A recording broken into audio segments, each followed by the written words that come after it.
ഇന്നേ ദിവസം നിങ്ങൾക്ക് വ്യക്തിപരമായ ഒരു പ്രാർത്ഥനാ നിയോഗം ഉണ്ടോ?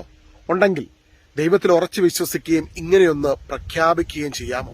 നിങ്ങളുടെ പ്രാർത്ഥനാ വിഷയത്തിന് വേണ്ടത് ഈശോ ക്രൂശിൽ ചെയ്തു കഴിഞ്ഞു. ഇങ്ങനെ പറയുക, എന്റെ പ്രാർത്ഥനാ നിയോഗത്തിന് വേണ്ടത്, എന്റെ വിടുതലിന് വേണ്ടത് ഈശോ ക്രൂശിൽ സകലതും ചെയ്തു കഴിഞ്ഞു. ആവർത്തിച്ച് പറയുക, ഈശോ എനിക്ക് വേണ്ടി ക്രൂശിൽ സകലതും ചെയ്തു കഴിഞ്ഞു.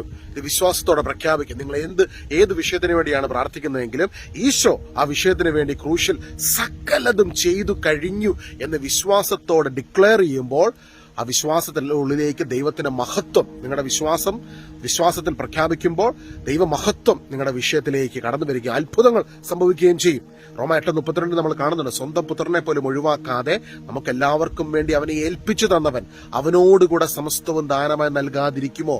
ഈശോയെ കുരിശുമരണത്തിനായി നമുക്ക് വേണ്ടി, നമ്മുടെ പാപങ്ങളുടെ മോചനത്തിനും നീതീകരണത്തിനുമായിട്ടാണ് പിതാവാൻ ദൈവം ഏൽപ്പിച്ചു തന്നത്.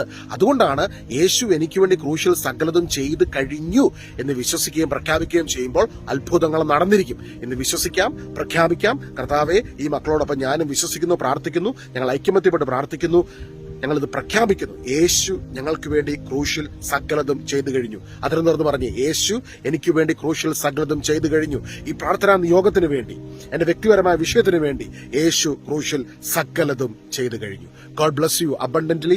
Keep on repeating this prayer and experience God's power. കർത്താവിന്റെ ശക്തിയും മഹത്വവും സ്നേഹവും നമുക്ക് ഇന്നേ ദിവസം അനുഭവിച്ചറിയാം. God bless you.